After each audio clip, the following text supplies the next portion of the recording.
après avoir prédimensionné les radiers par les deux méthodes que je vous ai montrées, maintenant les amis, nous allons voir ensemble avec vous comment faire la vérification du poinçonnement des radiers. C'est très important. Ok, puisque c'est en faisant cette vérification des poinçonnements que l'ingénieur peut confirmer la hauteur prédimensionnée. Pour notre cas, comme vous le savez, nous avons donc des hauteurs, premièrement les H1 et les H2. Donc, on va essayer un peu de vérifier d'abord le poinçonnement pour les H1, et puis on le fera également pour les H2, et à la fin, nous allons tirer une conclusion avec les deux hauteurs trouvées ici. Ok? Donc, restez connectés les amis, abonnez-vous massivement sur la chaîne YouTube, likez les contenus ainsi que partagez. Alors, déjà, il faut comprendre les amis, à ce qui concerne le poinçonnement, il faut savoir au moins que le poinçonnement, en réalité, c'est comme un renforcement, ok, justement d'une surface pour la déformation d'un élément de la structure. Donc, c'est très important d'en tenir compte pour essayer un peu de vous rassurer tant soit peu que l'ouvrage ou les radiers calculés ou dimensionnés ne posera pas de souci. Ok, puisque le poinçonnement, on peut le vérifier, on peut le vérifier pour le cas des radiers, le plaque ainsi que les dalles. Donc, ça dépend. Ok, comme vous le savez déjà qu'un radier, en réalité, c'est une dalle renversée, raison pour laquelle nous sommes obligés de le faire. Donc, regardez ce qu'il faut d'abord retenir. Je pense que dans cette formation, déjà, côté prédimensionnement, il n'y a pas de souci. Ok, le bâtiment en question est là, donc c'est le même projet, le bâtiment R+7, R+7-2. Ok, regardez ce que nous allons faire maintenant. Suivez justement après ce.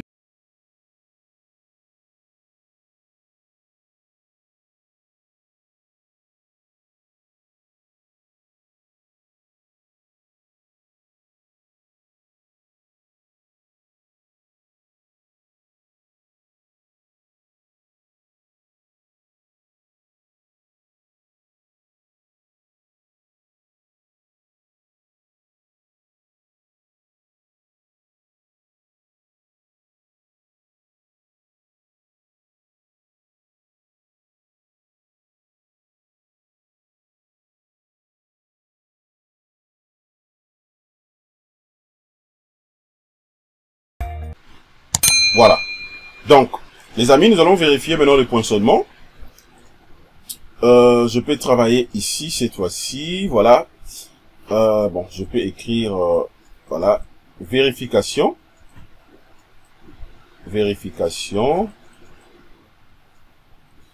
du poinçonnement.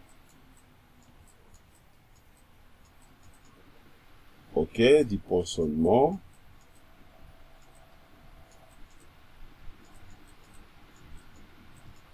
Poinçonnement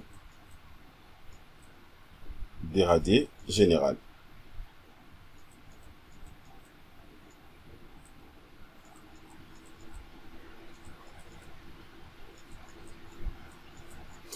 Voilà. Voilà.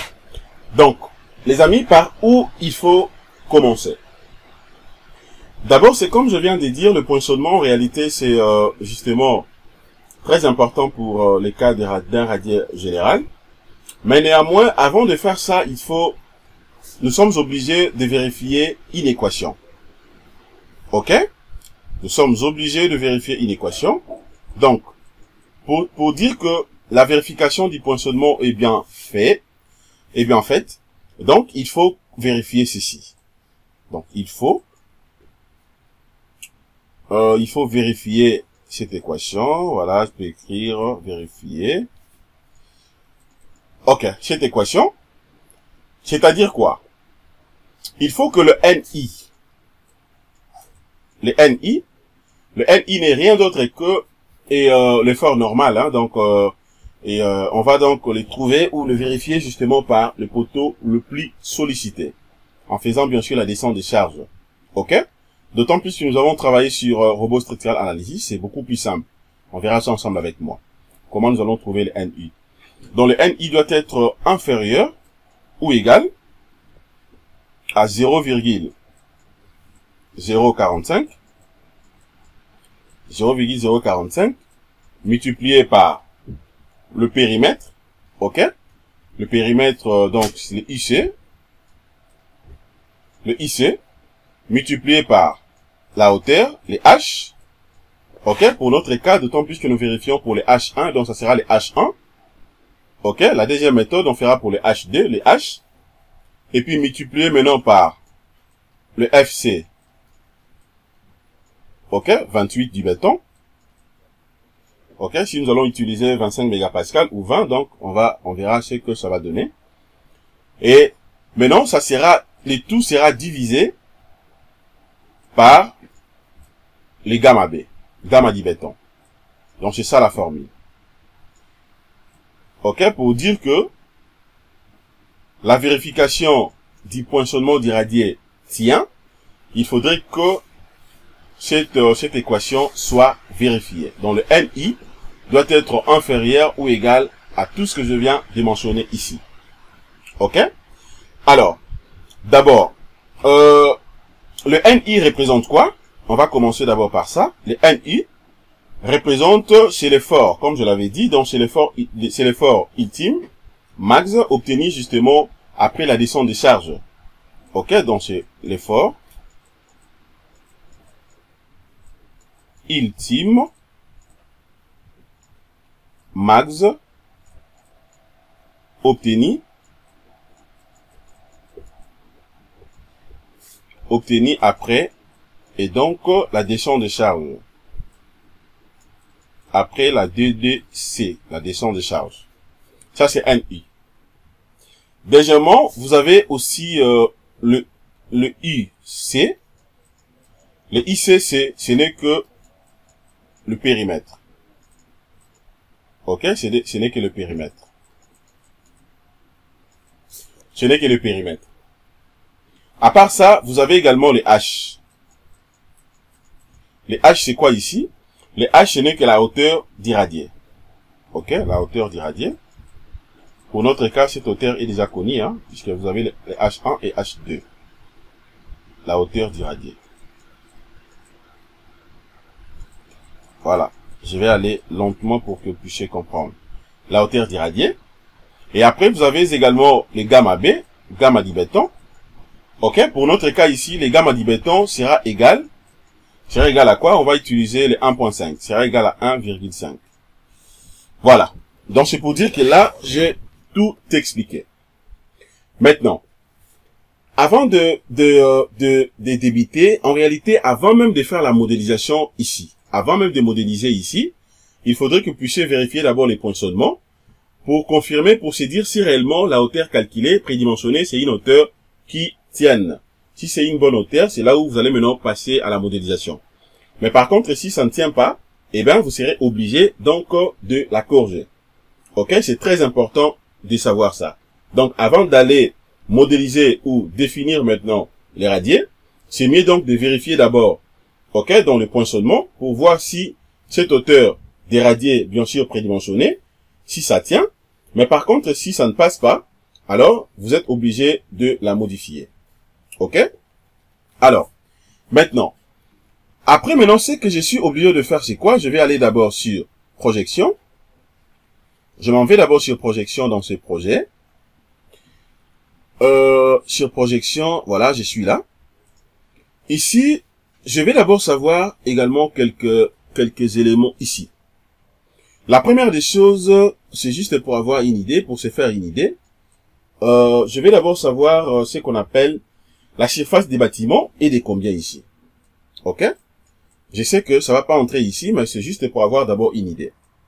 La surface du bâtiment.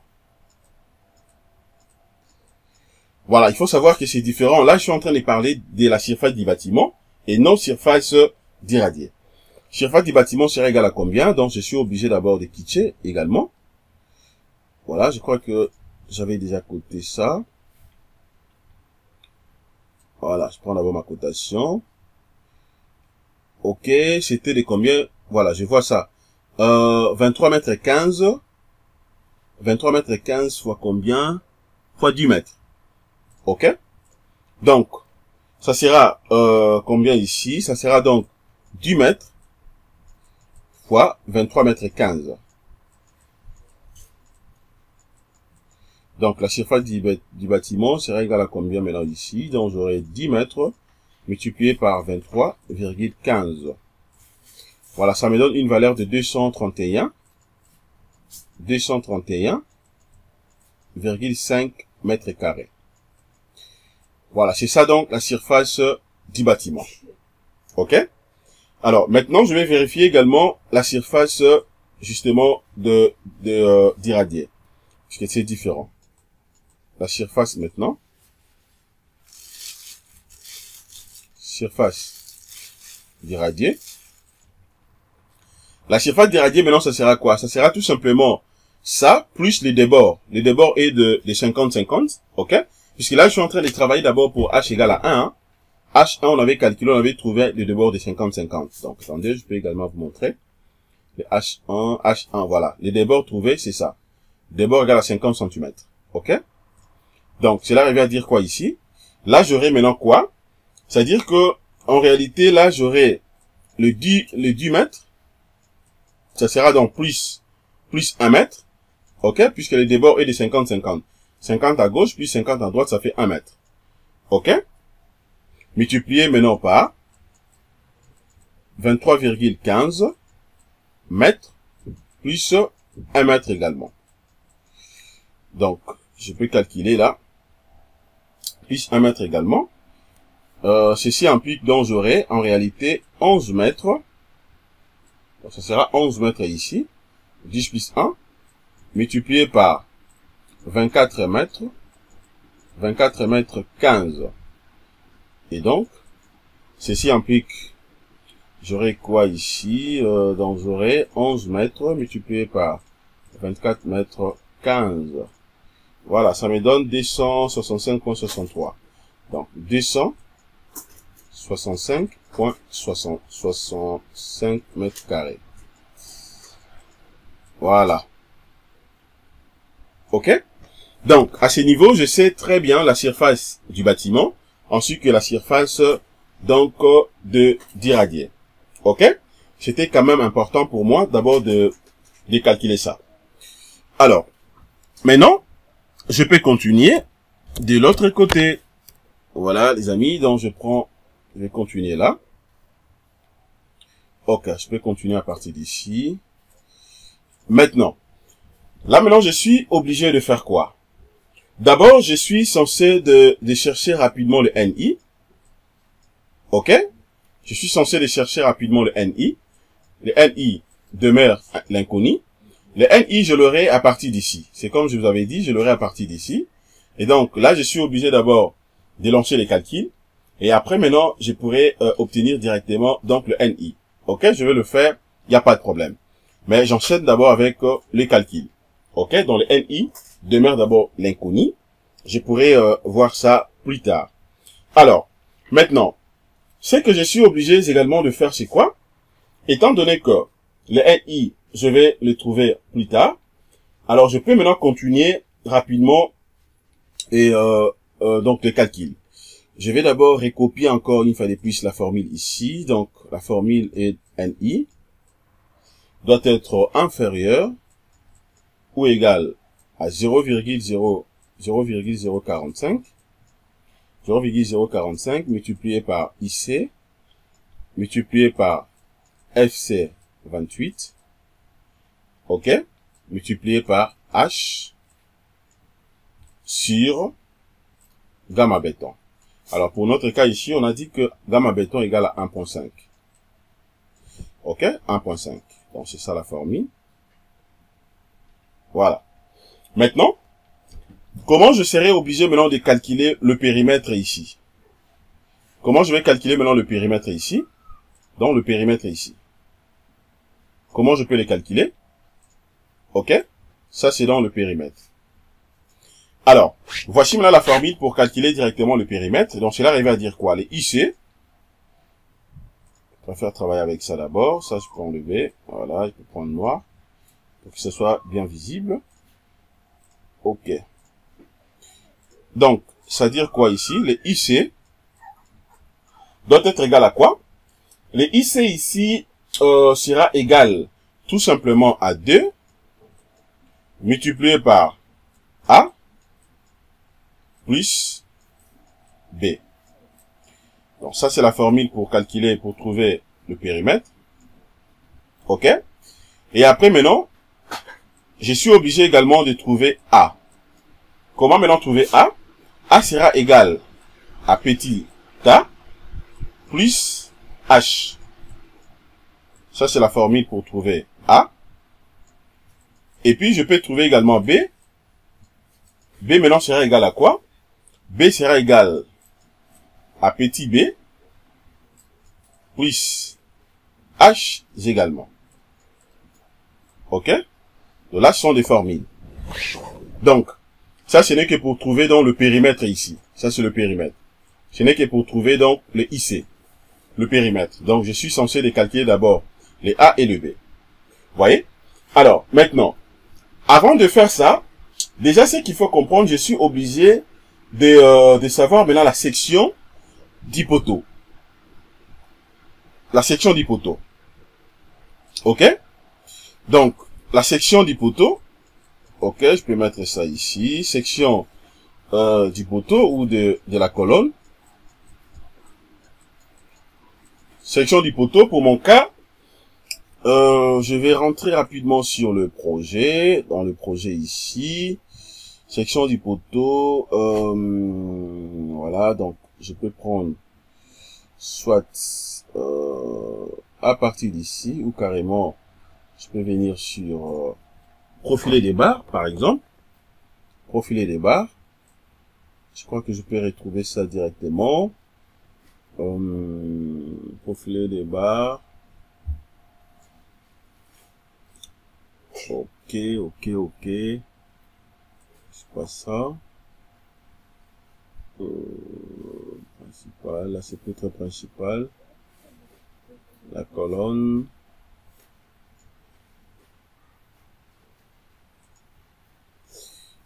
OK, c'était de combien? Bon, je peux faire ceci. Je prends d'abord la sélection, édition, sélection spéciale, sélection par couleur. C'est là où je l'aurai facilement. Sélection par couleur. Maintenant, regardez ce que je vais faire. Sélection par couleur, je clique sur attribut. OK. OK, je peux rentrer à partir d'ici. Voilà.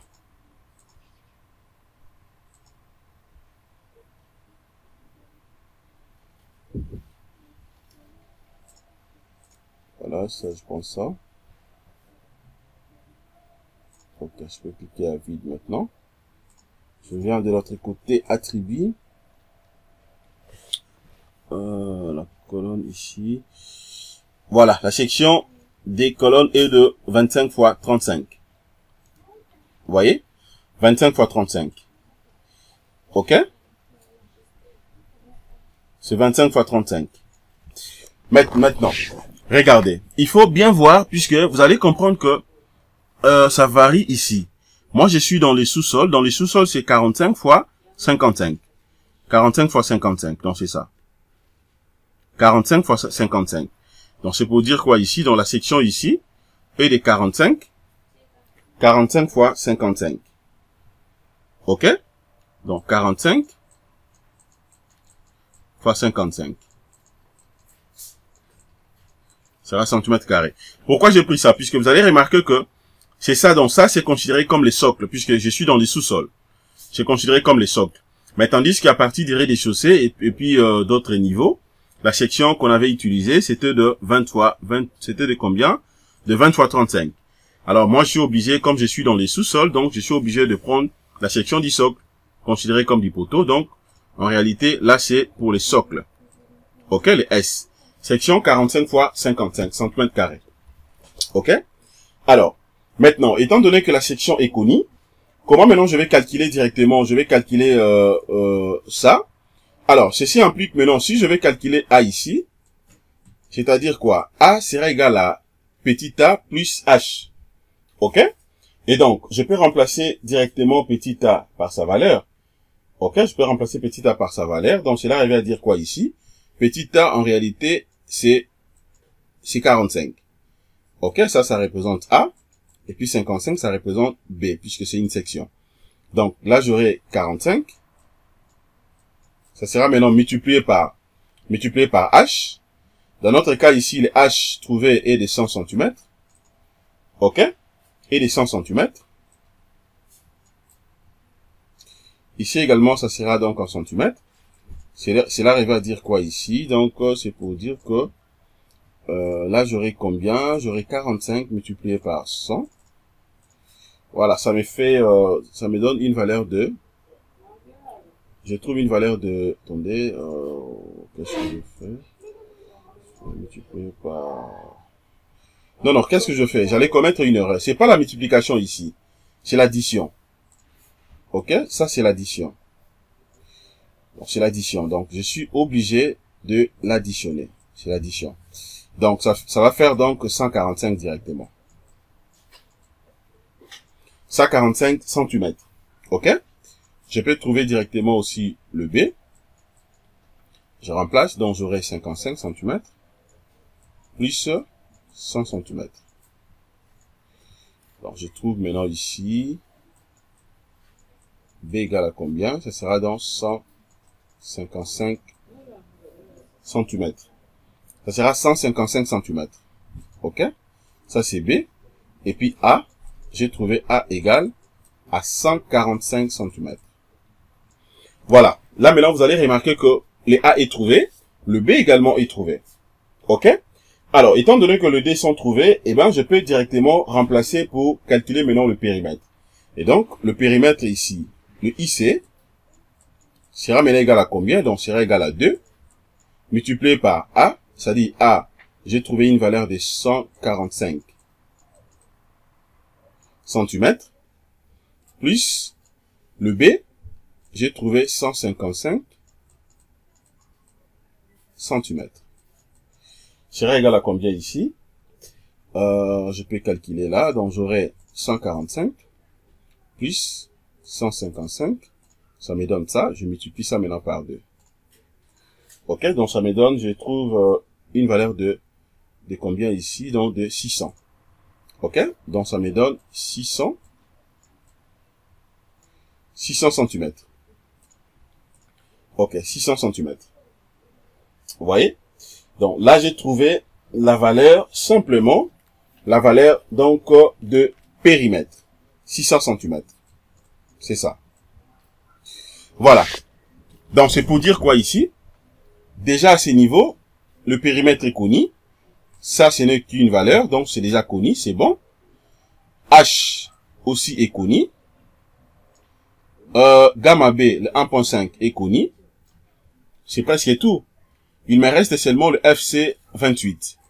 Alors, pour le FC28 aussi, est connu, puisqu'en réalité, le FC28, ça dépend de la valeur que vous utilisez.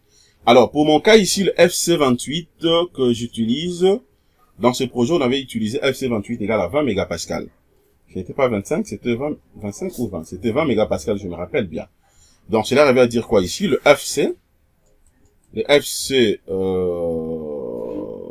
28, pour mon cas, est égal à 25. Non, est égal à 20 mégapascal. On avait utilisé 20 mégapascal, pas 25. Non, 20 mégapascal. OK? Égal à 20 mégapascal. Voilà.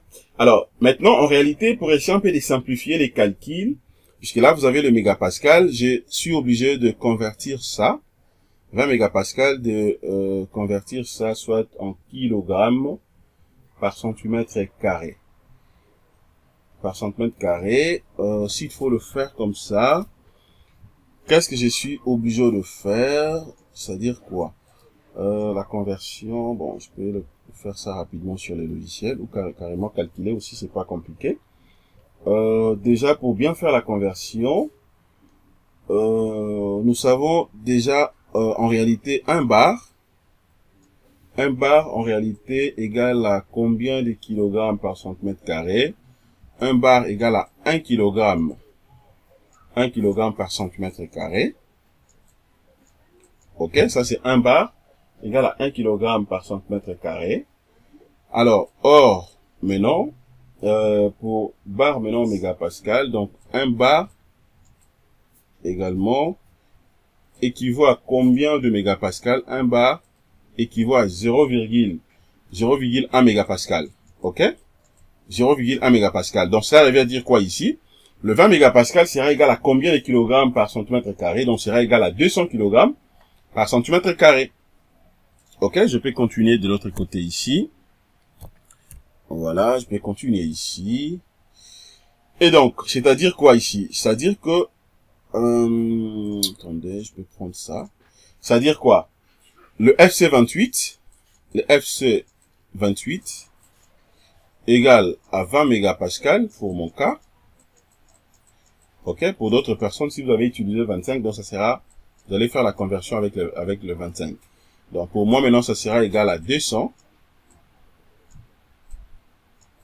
Sera égal à 200 kg. Ok, 200 kg par centimètre. 200 kg par centimètre carré. Voilà. 200 kg par centimètre carré. Alors, calculons maintenant directement ça. Puisque ça également est connu, donc je peux calculer directement. Donc, si je vais calculer, donc j'aurai 0,045. Ok? 0,045 que je vais multiplier par combien ici? 0,045 que je vais multiplier par le périmètre, donc ça dit les ICE. Le périmètre calculé ici, j'ai trouvé égal à combien? Le périmètre, on a trouvé égal à 600. Donc, multiplié par 600. Multiplié par 600. Ok? Donc, 600. Attendez. 600 cm. Donc, ça sera multiplié par 600. Et puis, multiplié par combien également? Multiplié par 600. Ensuite, multiplié par FC28. Pour mon cas ici, j'ai trouvé FC28, on a trouvé égal à 200 kg par centimètre carré. Donc, j'aurai 200. Ok? Sera 200. Et puis maintenant, multiplié par quoi? Ça sera également multiplié par FC28. Multiplié par H. Les H, pour mon cas ici, les H est égal à 100. Puisque là, nous sommes dans les H égale H1. H1 égale à 100 cm. Ok? Et le tout maintenant sera divisé par les gamma B, gamma béton, donc, qui est de 1,5. Voilà. Donc, calculons maintenant. Regardez. Je vais calculer ça. Donc, j'aurai quoi ici? J'aurai 0,045 multiplié par 600 multiplié par 200 et puis multiplié par 100. Quoi, c'est ça? Hein? Je réponds d'abord. 0,045 multiplié par 600 multiplié par 200 et puis multiplié par 100. Voilà. 540 000. Donc, ça me donne 540 000 en 2 fois, divisé par 1,5. 540 000. Je divise ça maintenant par gamma B. Ça dit 1,5. Ça me donne une valeur de combien? De 360 000. Ok? Je trouve maintenant une valeur de 360 000. 360 000. Je crois que c'est ça. Hein? Oui. Donc, je rajoute les 3 zéros. 360 000. Ok. Donc là, il n'y a pas de problème. 360 000. Donc, mais là, il faut comprendre que la valeur trouvée ici, ça sera donc en kilogrammes. Ça sera en kilogrammes. Ok? Ça sera en kilogrammes. D'où, moi maintenant, je suis obligé de trouver de convertir maintenant cette valeur ici. Ok? De la trouver, pour simplifier tout ça, je dois la trouver donc en kilonewton. Pourquoi en kilonewton? Puisque déjà, le NI ici, moi je vais trouver ça en kilonewton. Ok? Attendez, donc je peux d'abord remplacer ici. Donc ça veut dire quoi? Le NI, qui est toujours inconnu, doit être inférieur ou égal. Ok? Inférieur ou égal à 0,045. multiplié par 600, multiplié par 200, multiplié par 100 sur 1.5. D'où nous avons trouvé 54 540 3 divisé par 1.5. On trouve une valeur de 360 000, 1, 2, 3 kilogrammes. Alors, comment maintenant je peux convertir les kilogrammes en kilonewtons? Eh bien là, c'est simple. Donc, c'est juste question de, on va tout simplement quitter les kilogrammes en kilonewtons. Donc, on doit la diviser, donc diviser cette valeur par 100. Ok, donc ça veut dire quoi? J'aurai les 360 000, je divise ça par 100. Ok? Dès que je divise ça par 100, donc ça veut dire quoi? Le 2 zéros ici, donc ça sera ça divisé par 100. Les 2 zéros vont tomber, ça également vont tomber, donc ça reste, ça c'est 0, 360 000. Ok? C'est comme ça que j'ai calculé 360 000. Donc, ceci implique, sera égal à 360 000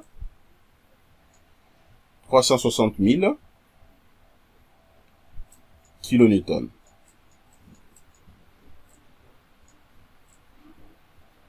Voilà. 360 000 kilonewtons. Ok? Donc, c'est pour dire quoi ici? Là, maintenant, je manque tout simplement le NI. Que je suis obligé maintenant de comparer avec la valeur calculée ici. Ok? Sachez très bien que là, j'ai utilisé les H1 égale à 100 cm. Les H1 égale à 100 cm. Alors, les amis, qu'est-ce que je suis obligé de faire maintenant? Là, je suis obligé maintenant de venir ici. Je vais maintenant cette fois-ci lancer les calculs. Ok, je vais lancer les calculs afin de vérifier directement la valeur de NI. Et donc, je lance maintenant les calculs ici. Et puis, je vais patienter. Donc, je continue à patienter. Voilà, donc, je vais voir maintenant si c'est bon. Voilà, donc là, c'est bon. Je viens de les calculer déjà. Alors, maintenant, à ce niveau ici, je sais que la distance de charge est déjà faite. Maintenant, je vais vérifier. Alors, ce que je vais faire maintenant, c'est quoi? Ça, je peux fermer. Je ferme d'abord ça. Ok, je vais d'abord enlever ça. Voilà, j'enlève d'abord ça. Après, attendez. Je refuse que la machine puisse planter, puisque il y a plusieurs fichiers ouverts. Voilà. Ok. Alors, je vais d'abord prendre résultat. Diagramme bar. Ok, résultat diagramme bar. Je vais patienter. Voilà, donc là c'est déjà coché. Effort normal, déjà coché. Bon, je m'en vais d'abord sur projection. Je vais aller d'abord sur projection pour voir ce que je vais obtenir cette fois-ci.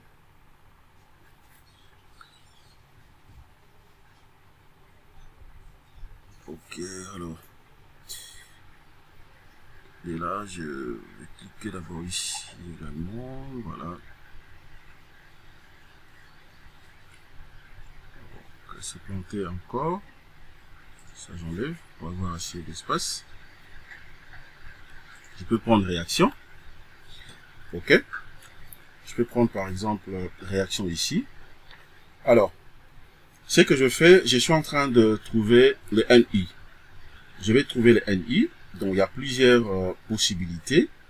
Dès que j'ai cliqué sur projection, pour bien voir, donc j'ai pris, je peux prendre le résultat comme je viens de dire là.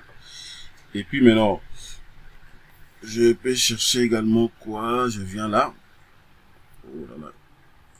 Ok, je prends par exemple réaction. Là, je vais prendre l'effort. Ok. FZ. Ok, je prends soit effort FZ. Il y a plusieurs méthodes, hein, tout comme je peux vérifier directement avec... je peux vérifier directement le N. Mais moi, je prends d'abord FZ. Et puis, je vais appliquer. Je vais d'abord appliquer ici. FZ, c'est bon. Diagramme, si je veux. La description aussi.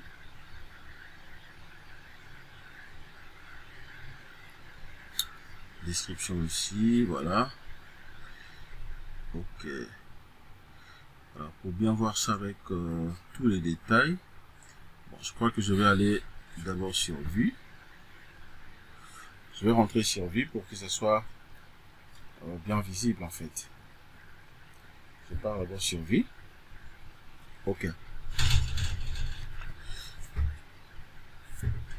À partir d'ici, j'ai la possibilité de voir toutes les valeurs ou carrément, moi je vais seulement voir le max et le min. Donc je prends extrême globaux. Je prends extrême globaux. Voilà, je vais patienter encore. Extrême globaux.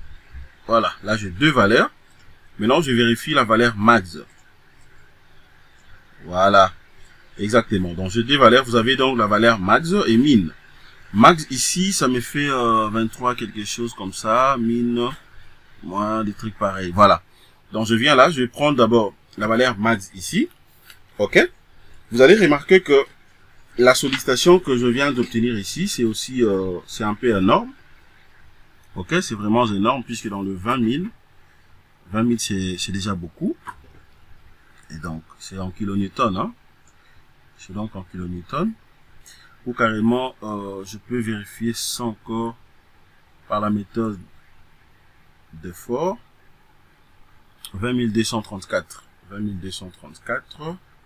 20 234.45. 20 234.45. 20 234.45. Ok. 20 234. Bon, je peux noter ça ici. 20 200. Donc, j'ai trouvé combien? 20 200. 20 234. Ok. 20 234. C'est ça ce que j'ai trouvé, je crois. 20 234. Ok. 20 234.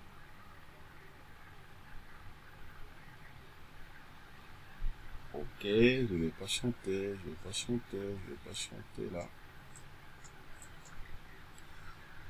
Attendez. Ça, je clique. Ça également, je peux enlever. Je prends extrême globaux. Pour voir que deux valeurs. Attendez, donc, voilà. FX. Pour X.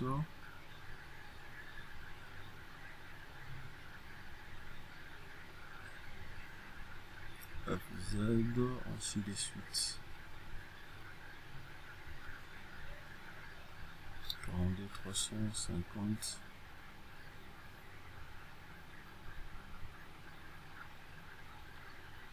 Ok. Donc, je suis en train de comparer d'abord les valeurs trouvées ici. Ok. Voilà, les amis, regardez. J'allais commettre une erreur. J'allais vraiment commettre une erreur. Ok, je vais rentrer, je vais vous dire pourquoi c'est différent. Pourquoi les valeurs ne demeurent pas la même ou le même. Justement, regardez. Ici, j'allais commettre une erreur. Là, c'est le poids propre. Ok. Or, nous sommes obligés de prendre le ELI. Vous voyez qu'il faut prendre le ELI à partir d'ici. Ok, il faut prendre le ELI. Si je prends le ELI, regardez maintenant ce qu'on aura comme valeur ici. Il ne faut pas travailler avec des poids propres, hein, puisqu'il faut prendre les ELI. Voilà, c'est ça la vraie valeur. Ok. 36 291.86. Voilà, c'est ça. 36 291. Donc, je vais noter ça ici. Ce n'est pas ça, c'est 36 291. Ok.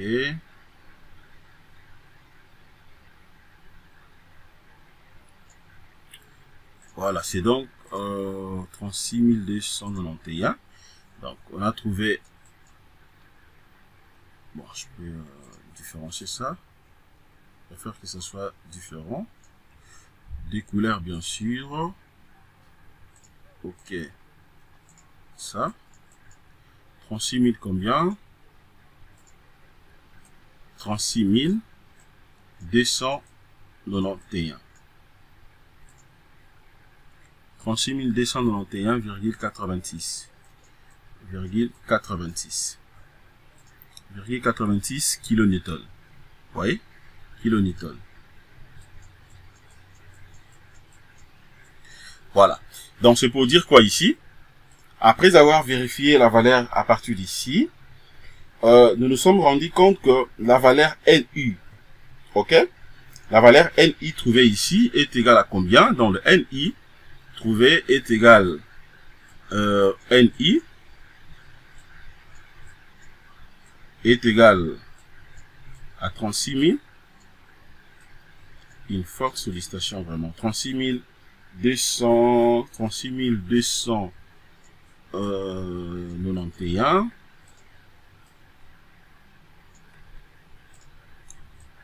36 291,86 newton. Ok. La valeur trouvée sort supérieure à 360, à 6300, à 3600 plutôt, kilonewtons. Voilà. C'est ça la conclusion. Alors, d'où, si vous vérifiez la valeur trouvée ici, le NU, est égale à 36 991, ok, vous allez remarquer que la valeur ici est supérieure, est quasiment supérieure par rapport à l'autre valeur calculée ici. Or, la formule nous dit que le NI doit être inférieur ou égal à ça, mais pas supérieur. Tandis que ici, ça sort supérieur. C'est pour dire que la condition n'est pas vérifiée. Ok? C'est pour dire quoi? Il y a risque de poinçonnement par rapport à ces projets. Vous voyez? Comme conclusion ici, je vais dire que il y a donc poinçonnement dans notre cas ici, avec bien sûr la hauteur du radier de 100 cm. Ok? Donc de 1 mètre de 100 cm. Ok? Donc, dans ce cas ici, on va dire que l'équation n'est pas vérifiée. Ok? Dans cette l'équation